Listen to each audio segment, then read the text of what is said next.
Solomon Grundy, born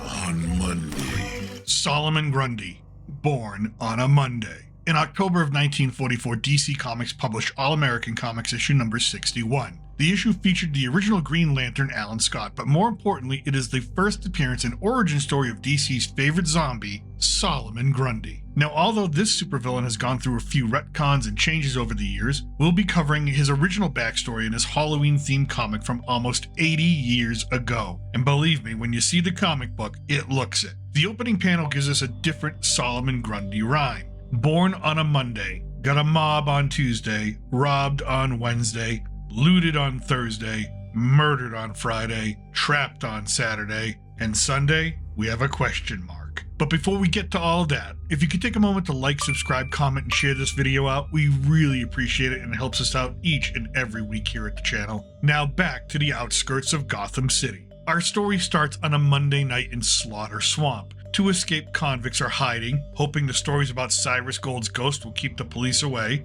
Cyrus was murdered and his body dumped in Slaughter Swamp 50 years ago. And as the escaped convicts laugh off the story, a figure emerges from the oozing, slimy quicksand. The criminals shoot at the ghostly figure, but the bullets just bounce off. The following night, a Tuesday, our ghastly swamp figure enters a hobo camp dressed in the clothes of the cons he ended the night before. The hobos ask him where he's from and what's his name.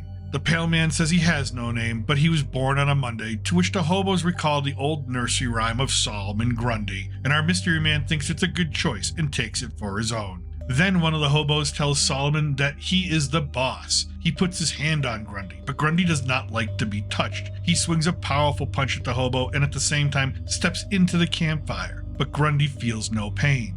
The rest of the hobos choose Grundy as their new leader, and Grundy accepts, even though he admits there's a lot he does not know. You see, he was just born yesterday. The newly formed crew heads for Gotham, and on Wednesday they rob a gun store so they can be well armed going forward. Everyone in the store is terrified of Grundy and they do not move. That is, until Alan Scott wanders into the store to see the robbery in progress, but quickly runs away to avoid innocent bystanders from getting shot. Knowing the cops will show up soon, the newly minted crooks send Solomon Grundy out alone as a distraction. The police use Tommy guns to fire at the white-skinned behemoth, but the bullets simply bounce off. But now Alan Scott has returned to the scene, this time as his alter ego, the Green Lantern. In tow is his sidekick, Charles Doiby Dickles, and the two quickly run through our ordinary criminals until Solomon Grundy throws the Green Lantern back with a single punch. Green Lantern decides to use his power ring and end this fight quickly, but to their astonishment, Solomon Grundy is unaffected by the green energy beam. Grundy again punches Green Lantern in the mouth and almost knocks him out, giving the crooks time to flee the scene.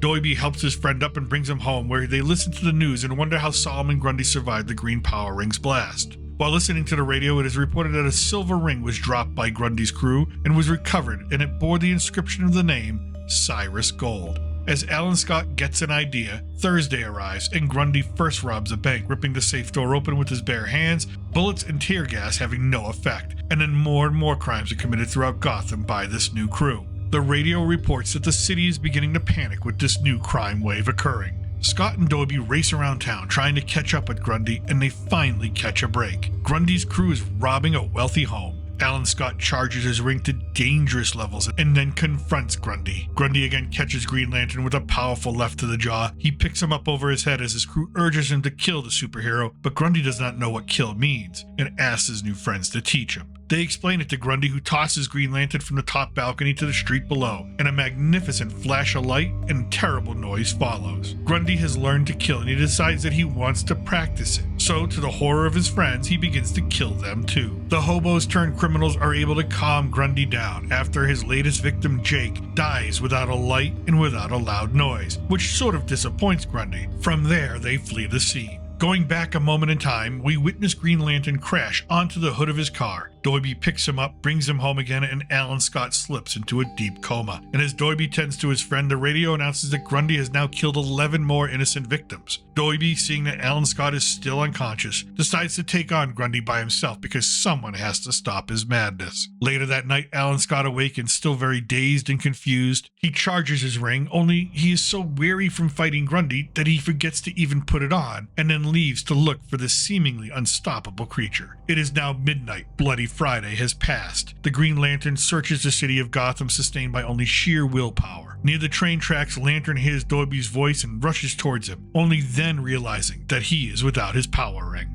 Doiby has engaged Grundy's gang, and as the Lantern arrives, they call for Grundy's help. Grundy emerges from the shadows and the Lantern confronts him. At this point, he doesn't mind not having his ring, knowing it was useless the last 2 times anyways, so he decides to see what bare knuckles can do. Solomon, Grundy, and the Lantern battle, and as the Lantern lands a few punches, Grundy yells out that he does not like to be touched. Then a train whistle in the distance, a locomotive is roaring down the tracks, and the Green Lantern hurls Grundy into its path. Grundy is finally taken out. The two congratulate each other on defeating their enemy, even without the power ring, to which Green Lantern remarks, "Ring? That bothered me. The silver ring. Cyrus Gold's ring." That is the explanation of Grundy. Cyrus Gold wore that ring when he was murdered 50 years ago, and Solomon Grundy wore it just 2 days ago and dropped it. The skeleton of Cyrus Gold lay in Slaughter Swamp all these years, and pseudo-life took to his bones. Bits of rotten wood and leaves built themselves into the monster of Solomon Grundy. That is why the power ring did not work on him. He was immune because he was not real life, but a distortion of nature. Soon the police arrive and take possession of the remains of Solomon Grundy as the early minutes of Sunday morning rise over the horizon. Solomon Grundy, born on a Monday, died on a Saturday, now to be buried again on Sunday. Thus ends the first appearance and origin story of Solomon Grundy. I hope you enjoyed that. And next week, as we really begin to ramp up our celebration of all things creepy for Halloween and the Day of the Dead, our comic book subject will be one of the Batman's most frightening foes,